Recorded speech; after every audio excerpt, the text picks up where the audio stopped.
నమస్తే, welcome to whistle. ఉమ్మడి ఆంధ్రప్రదేశ్లో రైతు బజార్ వ్యవస్థను మొదటిసారిగా 1999 సంవత్సరంలో ప్రారంభించారు. ఆ సమయంలో రాష్ట్ర ముఖ్యమంత్రిగా ఉన్న నారా చంద్రబాబు నాయుడు గారు ఈ కార్యక్రమానికి శ్రీకారం చుట్టారు. మొదటిగా ఈ రైతు బజార్ను హైదరాబాద్ నగరంలో ప్రారంభించారు. అనంతరం ఈ విధానం రాష్ట్ర వ్యాప్తంగా విస్తరించింది. రైతు బజార్ లక్ష్యమేంటి? రైతు బజార్ ప్రారంభించడానికి ప్రధాన కారణం రైతులు తాము పండించిన కూరగాయలను మధ్యవర్తులు లేకుండా నేరుగా వినియోగదారులకు విక్రయించడానికి అవకాశం కల్పించడం. దీంతో రైతులకు మంచి ధర లభిస్తుంది, వినియోగదారులకు తక్కువ ధరలకు తాజా కూరగాయలు అందుతాయి. రైతు బజార్ వ్యవస్థలో ప్రభుత్వ పాత్ర ఏంటి? ప్రభుత్వం రైతులకు ప్రత్యేక స్థలాలు, షెడ్లు, తూకం పరికరాలు వంటి సదుపాయాలు కల్పించి ధరల నియంత్రణ కోసం ప్రత్యేక కమిటీలను ఏర్పాటు చేయడం. రైతు బజార్ వ్యవస్థ రైతులు, వినియోగదారుల మధ్య నేరుగా సంబంధాన్ని ఏర్పరచిన ఒక వినూత్న ప్రయోగం. నాటి చంద్రబాబు గారి ఆలోచన అద్భుతమైన ఫలితాన్నిచ్చింది.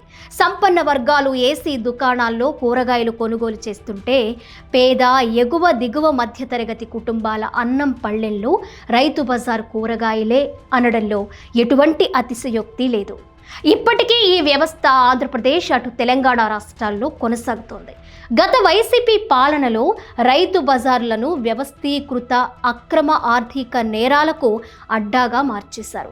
స్థానికంగా రైతులు పండించిన పంటను సైతం నిరాకరించి బయట నుంచి దళారులు పెద్ద ఎత్తున సరఫరా చేసే టమాటా, బంగాళదుంప, ఉల్లి, వెల్లుల్లి, అల్లం, బీట్రూట్, పచ్చిమిర్చి ఇలా అనేక రకాలు రైతు బజార్లకు దళారులు సరఫరా చేస్తారు.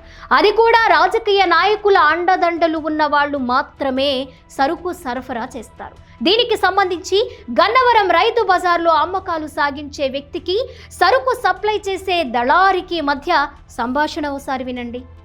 హలో హలో మసిముక్కు రాధిక,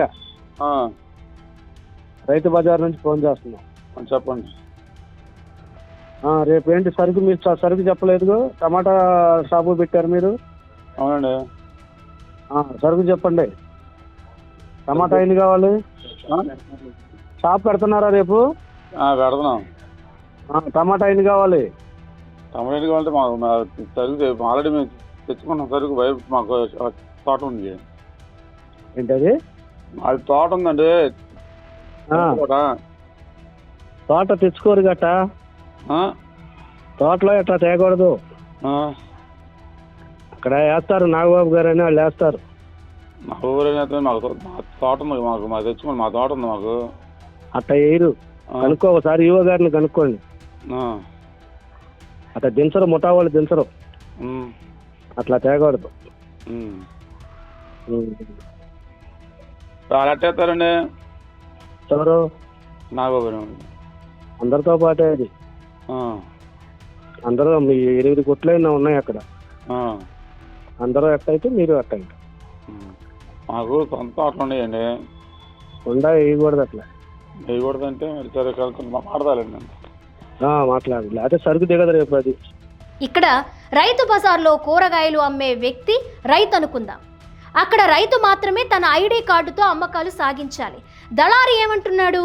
మీకు ఏ కూరగాయలు ఎంత కావాలో ఆర్డర్ చెప్పు అంటే, మా తోటలో పంటుంది అంటే అది ఒప్పుకోరు, మా దగ్గర తీసుకోవాల్సిందే అంటున్నాడు. ఎవరి దగ్గర తీసుకోవాలో చెప్తున్నాడు.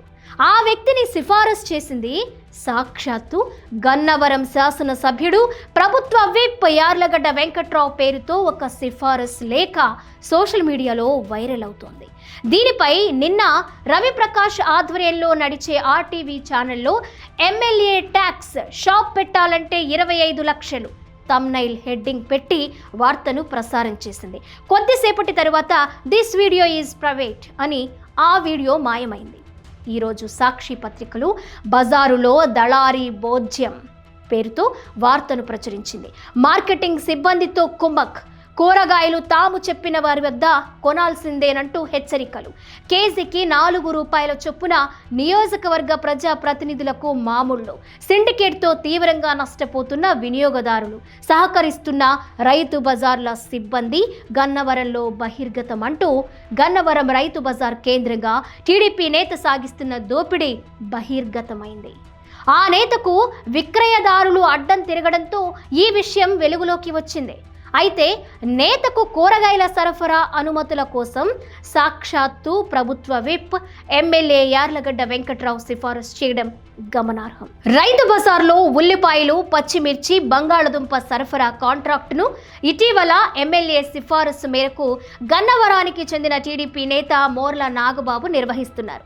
రైతు బజార్ ఎస్టేట్ అధికారితో కుమ్మక్కై ఆ నేత స్టాల్స్ నిర్వాహకులు తాను సరఫరా చేసే కూరగాయలనే విక్రయించాలని నిబంధన పెట్టారు. దీనికి తోడు రైతుల వద్ద కొనుగోలు చేసే ధర కంటే అదనంగా వసూలు చేస్తున్నాడు.